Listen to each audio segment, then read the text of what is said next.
Completando o nosso vídeo de hoje, quero falar sobre a necessidade do Vitória em buscar pelo menos mais um jogador para esta função de um camisa 10 até o início da Série A, e quero destacar dois nomes no futebol asiático que eu faria uma sugestão para o Vitória. O primeiro deles, do Léo Cittadini, atleta de 30 anos de idade. Nessa atual temporada, ele disputou a temporada de 2024 no Xangai Port, com 34 jogos, 7 gols marcados e 6 assistências. Aqui está o mapa de movimentação do Léo Cittadini na última temporada por lá, sendo sim um nome de bastante destaque. O contrato dele atual vai até o final de 2025 com o Bahia, esse retorno de empréstimo, até o presente momento, sem uma definição. Ele que esteve no Bahia na temporada de 2023, não foi tão bem, apenas 7 jogos e acabou sendo emprestado para o futebol chinês. Então, apesar de ser um jogador do Bahia, não tem essa identificação, por exemplo, com o clube, até mesmo na questão salarial. Deixa eu ver se eu consigo encontrar aqui o quanto ele foi contratado. Deve ser um jogador de pelo menos R$400 mil mensais, tá? Não consegui encontrar o... tem um aqui desse portal Tricolor Baiano, ó, um salário de R$250 mil mensais. Acho que é um pouquinho mais, tá? Acho que o Léo Cittadini recebe pelo menos uns 320, 350 mil. A última boa temporada dele aqui no Brasil foi lá 2020, pelo Atlético Paranaense, 7 gols e 2 assistências. Em 46 jogos, 2021 também ele jogou muitas vezes, mas conseguiu pouco destaque, com apenas um gol. Depois que deixou o Furacão, fechou com o Bahia, atleta revelado pelo Santos, melhor temporada dele no Peixe foi em 2016. Alguns jogadores que eu inclusive confundo às vezes o nome, é o Léo Cittadini, o Jean Mota também ele foi revelado naquele mesmo período, e o Lucas Crispim, às vezes parece que são quase os mesmos jogadores, mas não. O Lucas Crispim também é mais um que eu faria.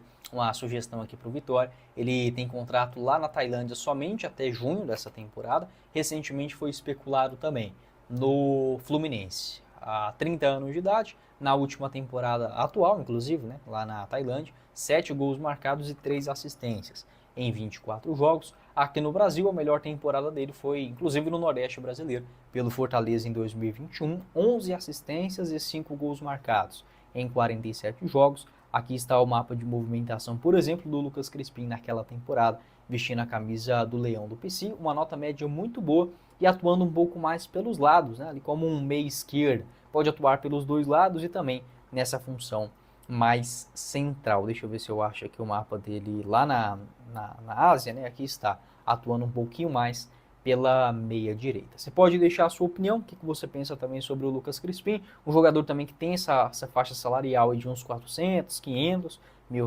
mensais. Não é barato, precisaria também de uma compensação financeira para ele deixar o Buriram United no futebol tailandês. Pode deixar a sua opinião, qual seria a sua sugestão também para o Vitória nessa função de um 10, talvez mais um camisa 8 na sequência do vídeo de hoje, para falar sobre essa informação do Vitória fechando a contratação de um jogador ex-portimonense de Portugal para a sequência da temporada, que é o lateral esquerdo Jamerson. Ele que também pode atuar como zagueiro, atleta que nesta última temporada esteve vestindo a camisa do Coritiba, onde inclusive foi bem nas temporadas de 2024, começa 2025 também sendo titular. O contrato dele por lá vai até o final do ano de 2025, comprado junto ao Guarani por aproximadamente 4 milhões e meio de reais, mais um empréstimo do Meia Regis ao Bugre naquele momento. Segundo informações deixa eu pegar aqui para vocês, as informações foram confirmadas pelo jornalista Aurélio, aliás, do empresário Aurélio Neto, confirmado pelo Anderson Matos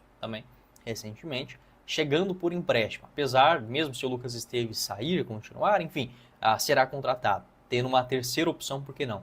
Para o técnico, até o presente momento, dentro do elenco Vitória, tem tanto o Hugo, que recentemente chegou do Botafogo, tem também o Lucas Esteves, e agora a terceira opção sendo do Jamerson. Tenho total certeza que não é uma tomada de decisão que o técnico Thiago Carpini vai achar ruim. Sobre as principais características de jogo do Jamerson, é um lateral esquerdo que faz o feijão com arroz muito bem temperado. Não é brilhante tecnicamente falando, mas é um jogador que atua com inteligência. Chega bem na linha de fundo, tem um bom cruzamento, um cruzamento pelo menos nota 6,5, 7, o que já para o futebol brasileiro é muita coisa. Bate bem na bola também, eu lembro daquela primeira temporada dele pelo Guarani, com destaque na Série B, que foi lá em 2022, Ele deu 7 assistências em 19 jogos. Na Série B, ele chegou ali na calada, enfim, era um jogador do Azures, do Paraná. O cara chegou e arrebentou naquele comecinho ali no segundo turno da Série B,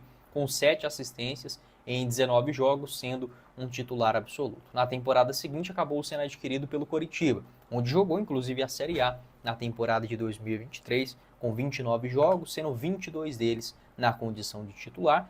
Uma assistência, uma média de 81% dos passes certos em cada uma das partidas na Série A do Brasileirão. Nos índices defensivos ele teve 4 cartões amarelos e uma expulsão. E nos desarmes foi uma média de 1,7 desarmes por jogo e 5 bolas recuperadas em cada uma das partidas. Na Série A ele foi um lateral esquerdo um pouco mais tímido, um pouco mais defensivo, propriamente falando. Na última Série B pelo Coritiba, em 18 jogos, apenas 11 como titular, um gol marcado, não deu assistência, foram um cartão amarelo e uma média de 3 bolas recuperadas em cada uma das partidas. Acho que é assim, um lateral esquerdo interessante, tá? Para o Coritiba, para o Vitória, para o Coritiba era também, para o Vitória continua sendo, mesmo se tratando de uma Série A do Campeonato Brasileiro. Acho que o Jamerson tem esse futebol e tem potencial. Ainda não consegui encontrar as informações. Aliás, será um empréstimo, né? Ele não, se vai ter uma opção de compra ou não. Acho que é o ideal, pegando o jogador por empréstimo com opção de compra já fixada ao final do seu contrato. Por quê? É um cara jovem, tem só 26 anos de idade, é natural inclusive de Salvador, mas ele começa nas categorias de base do Marília e acaba se mudando muito cedo para o Portimonense, lá em Portugal. Ele joga na equipe sub-23 e estreia no profissional na temporada seguinte, ali em 2019, pelo União Almeirim. Depois passou pelo Sertanense, esse clube em 2022 lá em Portugal, da terceira ou quarta divisão, se eu não estiver enganado, e aí volta para o Brasil no Azures, no interior do Paraná, em 2022, fazendo um bom estadual, esse clube que é uma SAF, na cidade de Pato Branco, e acaba sendo emprestado ao Guarani, onde se destaca e destoa ao futebol brasileiro. Então, acho sim uma boa chegada, um lateral esquerdo forte fisicamente, bom no jogo aéreo, tem 1,77 m de altura, é pelo menos um lateral firme, o que eu considero isso. O Hugo, por exemplo, do Botafogo, eu enxergava dessa forma. Tem muito lateral esquerdo que ele não consegue atacar bem, o que é padrão aqui para o futebol brasileiro, mas também não defende bem, não chega na dividida, não tem aquele pé de ferro. O Jamerson, pelo menos, é um cara raçudo. E quando chega no ataque, ele sabe cruzar, né? Teve índices bons lá no Guarani na Série B, pelo Coritiba um pouquinho mais tímido, quando esteve na Série A. Atuando, né, na primeira divisão, foi um lateral esquerdo um pouco mais defensivo. Se chegar para disputar a posição, acho que é sim uma boa contratação. Se for para ser o titular, a solução, não acho que nesse primeiro momento seja, mas o Vitória que já tem o Hugo, se o Lucas Esteves ficar também, acho que está assim muito bem servido, inclusive mais do que 98% dos clubes para essa posição na Série A. Com a Betfair você aposta na sequência dos jogos na Copa do Nordeste, com inclusive as cotações disponíveis para esse dia 5. Vitória, por exemplo, do Ceará contra o CSA, na cotação de 1,38 a cada real apostado. O empate entre Confiança e Náutico na cotação de 3. Vitória do CRB contra o Altos fora de casa, pagando 2,50. E vitória do Motoclube contra o Ferroviário a 2,60. Esse bilhete que eu montei para vocês, ele está numa odd total de 26,91. Se você colocar, sei lá, R$5 nesse bilhete, ele acontecer, pode voltar para você até 134 com a Betfair. Lembrando para você jogar com responsabilidade. Aqueles jogos que você tem interesse, as competições, para dar ainda mais emoção às partidas que você acompanha, seja no futebol brasileiro ou no futebol internacional. Faça o seu cadastro pelo link da Betfair.